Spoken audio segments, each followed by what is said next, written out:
Cette semaine, Google a publié un papier qui a fait beaucoup de bruit dans l'écosystème crypto. Des titres alarmistes, des posts LinkedIn catastrophiques, des threads X qui parlent de la fin du Bitcoin. Bref, vous voyez la chanson. Alors aujourd'hui, je vous propose de faire une analyse de ce papier. On va lire ce que ce papier dit vraiment, pas ce que les gens ont cru comprendre. Au programme, le résumé de papier du Google, mon analyse, bien sûr nuancée sans drama. Et ensuite, on va faire le point sur les valeurs de la semaine, IonQ, D-Wave, Rigetti, IBM, Google et bien sûr l'ETF Quantum. C'est parti. Donc, comment tout ça a commencé? Le mardi 30, Google Quantum AI publie un white paper co-signé avec Stanford et l'Ethereum Foundation. Le titre, Securing Elliptic Curve Cryptocurrencies Against Quantum Vulnerability. Traduction simple, ils ont trouvé comment casser la cryptographie qui protège Bitcoin et Ethereum avec beaucoup moins de ressources qu'on ne le pensait. Alors concrètement, ce qu'ils ont trouvé, c'est que jusqu'ici, les meilleures estimations parlaient de 9 millions de qubits physiques pour menacer Bitcoin. Google ramène ce chiffre à moins de 500 000 qubits. Donc, c'est une réduction d'un facteur x20. Concrètement, avec un ordinateur supraconducteur de moins de 500 000 bits, l'algorithme de Shor, celui qui permet de retrouver les clés privées à partir des clés publiques, pourrait s'exécuter entre 9 à 23 minutes. Donc, soit une fenêtre de temps moyenne entre deux blocs de Bitcoin. Ce que ça veut dire en clair, c'est que si cet ordinateur existait demain, il pourrait potentiellement impacter une transaction Bitcoin en cours de confirmation et la détourner avant qu'elle soit enregistrée dans la blockchain. Donc, une fois qu'on a résumé ça, ce qu'il faut noter quand même, c'est que Google n'a jamais dit que la menace était imminente. Et c'est là que beaucoup de posts se trompent dans leur analyse. Google n'a pas dit que la menace était pour aujourd'hui. Aujourd'hui, le meilleur processeur quantique opérationnel, leur propre chip Willow, compte uniquement 105 qubits physiques. Et il en faut 500 000. Donc, on voit qu'il y a quand même une grosse différence entre 100 et 500 000. Donc, c'est pas demain matin qu'on va trouver, on va créer un ordinateur quantique qui va pouvoir fournir ces 500 000 bits et casser en fait l'algorithme de Bitcoin. Ce papier ne rapproche pas la date d'arrivée en fait d'un ordinateur quantique dangereux, donc de 500 000 qubits. Il montre que le jour où le hardware existera, il faudra moins de puissance qu'on ne le croyait pour s'en prendre à Bitcoin. Donc, c'est vraiment la nuance à avoir. Alors, ce qui est vraiment intéressant aussi à noter, c'est que pour publier leurs résultats sans fournir un mode d'emploi aux attaquants, Google a utilisé une preuve de divulgation nulle de connaissances, qu'on appelle le ZK Proof. Donc ça, c'est une technique qui est pas mal présente dans le domaine de la cryptographie et dans le domaine des crypto-monnaies, des blockchains notamment. En clair, ils prouvent que leur attaque fonctionne sans montrer comment. Donc ça, c'est super intéressant. Donc la communauté peut vérifier la menace sans que les détails techniques ne fuitent. Ce qui est presque ironique, c'est que cette même technologie, donc les fameux ZK Proof, est au cœur de la roadmap d'Ethereum. Google utilise donc la technologie d'Ethereum pour signaler une menace sur Ethereum. Bon, c'est un peu politique.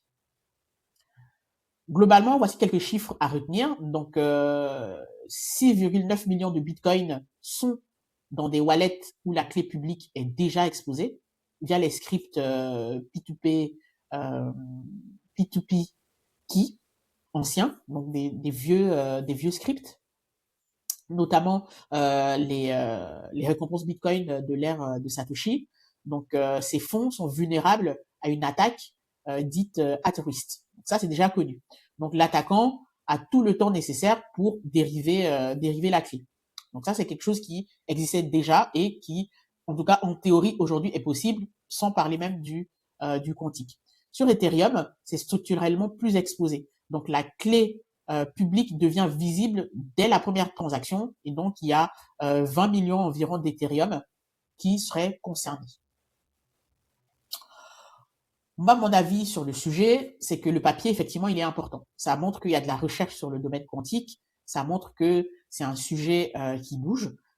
Et ça montre aussi que il y a des applications d'un ordinateur quantique, en fait, sur lesquelles on réfléchit déjà. Donc, c'est un papier important. pas parce qu'il annonce une catastrophe imminente, mais parce qu'il réduit la marge de sécurité qu'on pensait avoir. Donc, euh, tout comme pour l'intelligence artificielle, les gens étaient surpris qu'on ait un bond et que d'un coup on ait ChatGPT qui arrive. Je pense personnellement qu'on aura la même chose pour le quantique. Il y a beaucoup de personnes qui disent c'est trop futuriste, on va avoir des résultats dans 15 à 20 ans.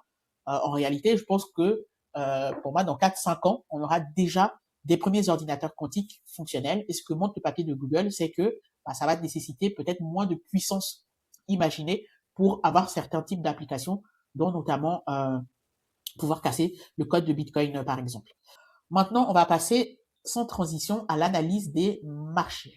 Donc, on va regarder où en sont nos chères valeurs du quantique. Donc, pas de gros changements par rapport à l'année dernière. Il y a un rebond multi-marché en cours. Donc, IonQ a pris plus de 5% hier. Attends, on va se mettre en délit pour voir ça. Donc, ouais, donc IonQ a pris plus de 5% la semaine dernière. Mais c'est rien d'important, étant donné que, comme je vous disais, on est toujours en tendance baissière hein, sur ces valeurs. Et on verra, les graphiques, elles se ressemblent quasiment toutes. Sur IonQ, on est à plus de presque moins 70% depuis l'ATH.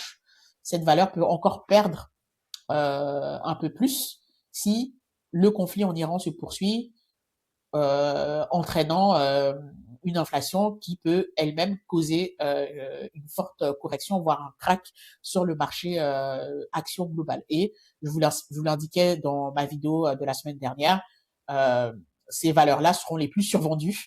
Donc, on peut imaginer un IonQ qui vient toucher cette box, voire aller un peu plus bas. Donc, faut pas forcément se presser pour acheter. Moi, à titre personnel, j'attends qu'on touche ici pour renforcer. C'est une ligne que j'ai déjà en portefeuille, sur laquelle j'étais rentré à ces niveaux-là. Donc, j'attends encore un fort repli pour pouvoir renforcer cette ligne. Mais pour l'instant, je suis plutôt en observation. Bien évidemment, tout ceci n'est pas un conseil en investissement. Je partage ce que je fais pour que ça puisse vous donner des idées. Rigetti, on voit aussi que le graphique, il a quasiment la même tête. Donc, petite parenthèse ici, ce secteur, au niveau du cours, en tout cas, les valeurs, elles suivent toutes la même trend, donc baissière en ce moment. Et quand c'est haussier, tout le monde est haussier.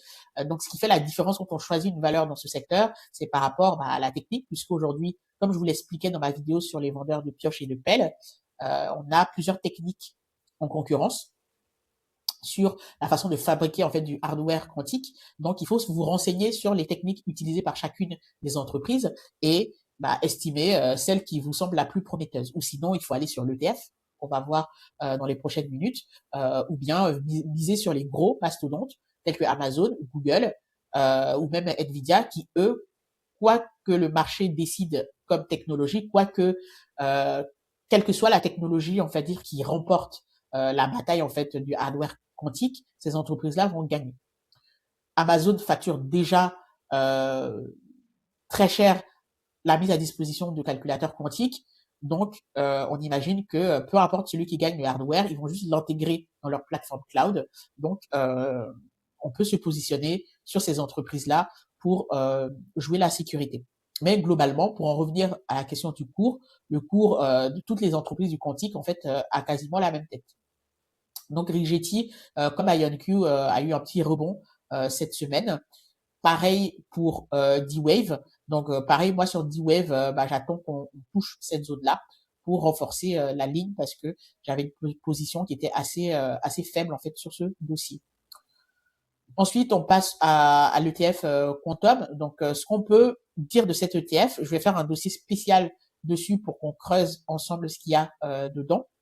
Mais ça peut être une façon de jouer l'ensemble du secteur, étant donné qu'on ne sait pas qui va gagner la bataille en fait sur ce sujet, d'aller sur un ETF quantique. Après, la problématique des ETF thématiques, c'est ça peut être un sacré fourre-tout, on met tout dedans. Donc ça peut être une façon en fait pour les gestionnaires de refourguer un peu de la merde. Donc il faut regarder avec attention ce qu'il y a dedans. Donc je vais pour ma part préparer un dossier là-dessus. Après, ce qu'on peut constater, je trouve que c'est un bon indicateur pour voir en fait comment le secteur se comporte. On voit qu'il y a quand même un afflux massif de capitaux qui ne fait que croître en fait sur ce secteur. Donc ça nous donne une tendance globale. Ensuite, trois mastodontes là-dessus, donc à commencer par Nvidia, qui est pour moi aussi à la fois un mastodonte sur l'IA, mais aussi un mastodonte sur le quantique. Nvidia a perdu, je crois, presque 20% depuis ses plus hauts, 21%. Donc, bah, ça se regarde, mais en tout cas, Nvidia est aussi intéressant à surveiller pour ce secteur. Donc, en tout cas, personnellement, en cas de crack qui amènerait Nvidia en dessous des $100 ou proche des $100, à titre personnel, ce serait un titre d'achat, mais c'est bien évidemment pas un conseil en investissement. Il faut faire vos propres recherches et prendre vos décisions vous-même. Valeur qui pour moi est la plus intéressante pour jouer le quantique, c'est Google. On l'a vu avec l'actualité précédente, ils font de la recherche là-dessus, comme plein d'autres d'entreprises. Ils ont des avancées, ils ont la Willowship qui est l'une des puces les plus avancées en fait dans le secteur. Et en plus, Google, ça permet de jouer à la fois l'intelligence artificielle et et le quantum. Donc, c'est une valeur très très intéressante que moi j'ai pu entrer en portefeuille quand on était dans ces eaux-là. Et donc, à titre personnel, j'attends un retour à ce niveau-là pour la renforcer et elle pourrait très bien l'atteindre si on avait une grosse correction multimarché.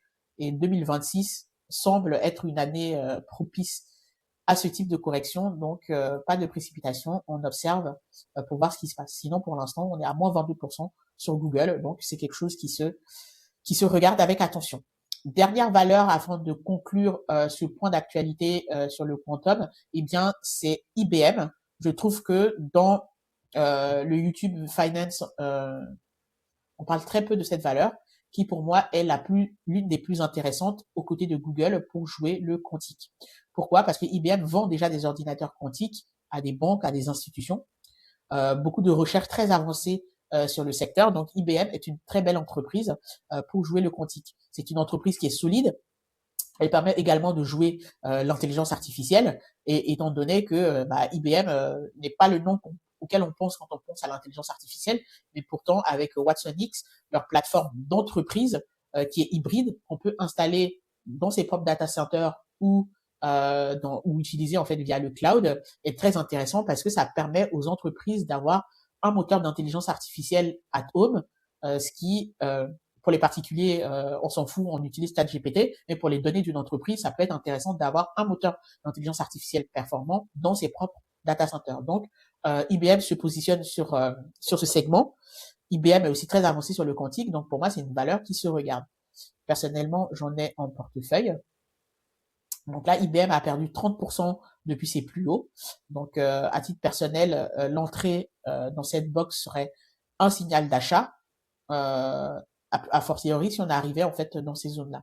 Mais bien évidemment, tout ceci n'est pas un conseil en investissement. N'hésitez pas à faire vos propres recherches sur l'entreprise IBM. Moi, je vais faire un dossier sur chacune des entreprises de ce secteur. Ça va vous permettre d'avoir des idées sur ce qu'ils font, où ils vont, comment ils sont valorisés, comment ils gagnent de l'argent et quel est leur avantage concurrentiel. Mais voilà, c'est juste à titre indicatif. N'hésitez pas à faire vos propres recherches.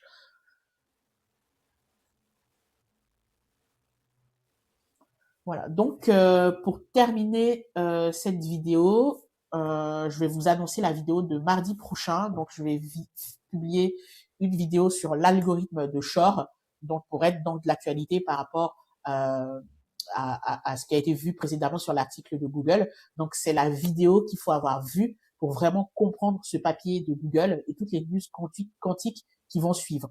Donc, l'algorithme de Shor va-t-il tuer Bitcoin? C'est la question. Et la réponse, bien évidemment, nuancée et argumentée, est probablement différente de ce que vous avez lu cette semaine partout. Donc, abonnez-vous pour ne pas la manquer. C'était l'investisseuse quantique.